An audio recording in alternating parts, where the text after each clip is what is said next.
ಧಾರವಾಡದಲ್ಲಿ ಈ ಕೊರಿಯನ್ ಗೇಮ್ಗೆ ಬಲಿಯಾದ ಯುವಕ ಅನ್ನುವಂಥ ಅನುಮಾನ ಹುಟ್ಕೊಳ್ತಾ ಇದೆ. ನೇಣು ಬಿಗಿದುಕೊಂಡು ಆತ್ಮಹತ್ಯೆಯನ್ನು ಮಾಡಿಕೊಂಡಿದ್ದ ಯುವಕ.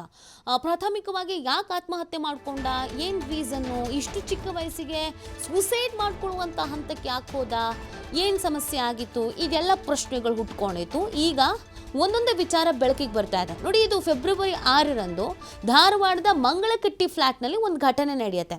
ನೇಣು ಬಿಗಿದುಕೊಂಡು ಆತ್ಮಹತ್ಯೆಯನ್ನು ಮಾಡ್ಕೊಳ್ಳೋದು 20 ವರ್ಷದ ವಿಕಾಸ್. 20 ವರ್ಷಕ್ಕೆ ಏನು ಸಮಸ್ಯೆ, ಏನು ಪ್ರಾಬ್ಲಮ್ಮು, ಸೂಸೈಡ್ ಮಾಡ್ಕೊಳ್ಳೋ ಹಂತಕ್ಕೆ, ಜೀವನೇ ತೆಗೆದುಕೊಳ್ಳುವಂಥ ಹಂತಕ್ಕೆ ಯಾಕೆ ಹೋಗ್ತಾನೆ ಅನ್ನೋ ಪ್ರಶ್ನೆ ಆಯಿತು.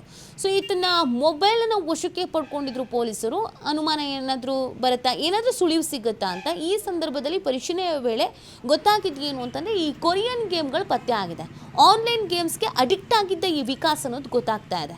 ಮನೆಯಲ್ಲಿ ಯಾರಿಗೂ ಗೊತ್ತಿಲ್ಲದೇ ಗೇಮನ್ನು ಆಡ್ತಾ ಇದ್ದ ವಿಕಾಸ್ ಅನ್ನೋದ್ರ ಬಗ್ಗೆ ಮಾಹಿತಿ ಸಿಗ್ತಾ ಇದೆ. ಆತ್ಮಹತ್ಯೆಗೂ ಮುನ್ನ ನನ್ನ ಸಾವಿಗೆ ನಾನೇ ಕಾರಣ ಅಂತ ಸೆಲ್ಫ್ ಮೆಸೇಜನ್ನು ಮೊಬೈಲಲ್ಲಿ ತನಗೆ ತಾನೇ ಟೈಪ್ ಮಾಡ್ಕೊಂಡಿದ್ದ ಅನ್ನೋದು ಕೂಡ ಗೊತ್ತಾಗ್ತಾ ಇದೆ. ಇದು ಅಸಹಜ ಸಾವು ಅಂತ ದೂರು ನೀಡಲಾಗಿತ್ತು. ಪೊಲೀಸರು ತನಿಖೆಯನ್ನು ಮಾಡಿದ್ರು. ಧಾರವಾಡ ಉಪನಗರ ಪೊಲೀಸ್ ಠಾಣೆಯಲ್ಲಿ ಪ್ರಕರಣ ಕೂಡ ದಾಖಲಾಗಿತ್ತು.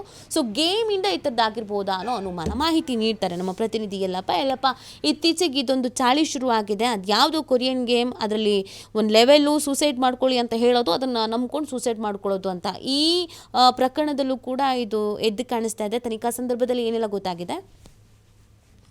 ನೀತಿ, ಈಗ ಕಳೆದ ಒಂದು ವಾರದ ಹಿಂದಷ್ಟೇ ಇವತ್ತು ರಾಷ್ಟ್ರದಂತ ಒಂದು ದೊಡ್ಡ ಸುದ್ದಿಯಾಗಿತ್ತು. 3 ಜನ ಸಹೋದರಿಯರು ಕೊರಿಯನ್ ಗೇಮ್ಗೆ ಇಲ್ಲಂದ್ರೆ ಬಲಿಯಾಗಿದ್ರು. ಅದರ ನಡುವೆ ಇಲ್ಲಿ ಅಂದ್ರೆ ಕೊರಿಯನ್ ಗೇಮ್ ಅನ್ನ ಹುಚ್ಚಾಟ ಇವತ್ತು ಬಹಳಷ್ಟು ಯುವಕರನ್ನ ಬಲಿ ತೆಗೆದುಕೊಳ್ತಾ ಇದೆ. ಅದಕ್ಕೆ ಮತ್ತೊಂದು ಇಲ್ಲಂದ್ರೆ ಬಲಿಯಾಗಿರೋದು ಒಂದು ಧಾರವಾಡದ ಒಂದು ವಿಕಾಸ್ ನಾಯಕ್ ಅಂತೇಳಿ ಒಂದು 20 ವರ್ಷದ ಯುವಕ.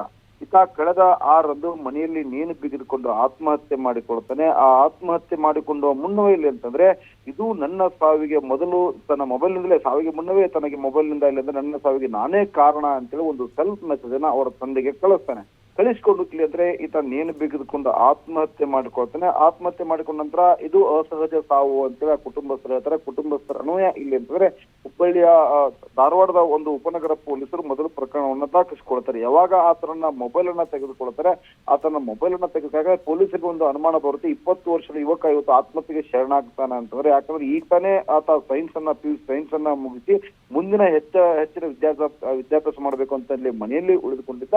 ಆತನ ಸಾವಿಗೆ ಕಾರಣ ಏನಿರ್ಬೋದು ಅಂತೇಳಿ ಧಾರವಾಡದ ಉಪನಗರ ಪೊಲೀಸರಿಗೆ ಒಂದ್ ಕಡೆ ಕುತೂಹಲ ಮೂಡಿಸುತ್ತೆ. ಸಾವಿನ ಮೂಲ ಕಾರಣ ತಿಳಿಯಲು ಆತನ ಮೊಬೈಲ್ ತೆಗೆದುಕೊಳ್ತಾರೆ. ಆ ಮೊಬೈಲ್ ಅಲ್ಲಿ ತೆಗೆದುಕೊಂಡಾಗ ಕೆಲವೊಂದಿಷ್ಟು ಗೇಮ್ಗಳು ಆತನ ಮೊಬೈಲ್ ಅಲ್ಲಿ ಇನ್ಸ್ಟಾಲೇಷನ್ ಆಗಿರ್ತವೆ.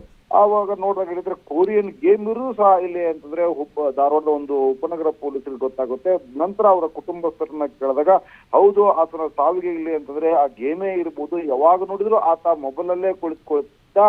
ನಾವು ಆತರ ಎಷ್ಟೋ ಸಲ ಇಲ್ಲಿ ಅಂದ್ರೆ ಮಾತನಾಡ್ತಾಗೂ ರೈತ ಆತರ ಮೊಬೈಲಲ್ಲೇ ಬಿಜಿ ಇರ್ತಿದ್ದ. ಮೊಬೈಲಲ್ಲೇ ಗೇಮ್ ಆಡೋದು ಏನು ಆತ ಎಡಿಕ್ಟ್ ಆಗಿದ್ದ ಅನ್ನೋದು ಇಲ್ಲಿ ಅಂತಂದ್ರೆ ಗೊತ್ತಾಗಿದೆ. ಆ ನಂತರ ಮನೆಯವ್ರನ್ನ ಕೇಳಿದಾಗ ಕೆಲವೊಂದಿಷ್ಟು ಜನ ಹೇಳ್ತಾರೆ ಇಲ್ಲ ನಮ್ಗೆ ಗೇಮ್ ಆಡೋದು ಗೊತ್ತೇ ಇರಲ್ಲ ಅಂತೇಳಿ. ಇನ್ನೊಂದಿಷ್ಟು ಜನ ಹೇಳ್ತಾರೆ ನಾವು ಇಲ್ಲ ಗೇಮ್ ಆಡ್ತಿದ್ದ ಅಂತೇಳಿ. ಹೀಗಾಗಿ ಕೊರಿಯನ್ ಗೇಮ್ಗೆ ಇವತ್ತು ಕರ್ನಾಟಕದಲ್ಲೇ ಇದು ಮೊದಲ ಬಲಿ ಅಂತ ಹೇಳ್ಬೋದು. ನೀತಿ, ಓಕೆ, ಥ್ಯಾಂಕ್ ಯು ಯಲ್ಲಪ್ಪ ತಮ್ಮ ಡೀಟೇಲ್ಸ್ಗೆ.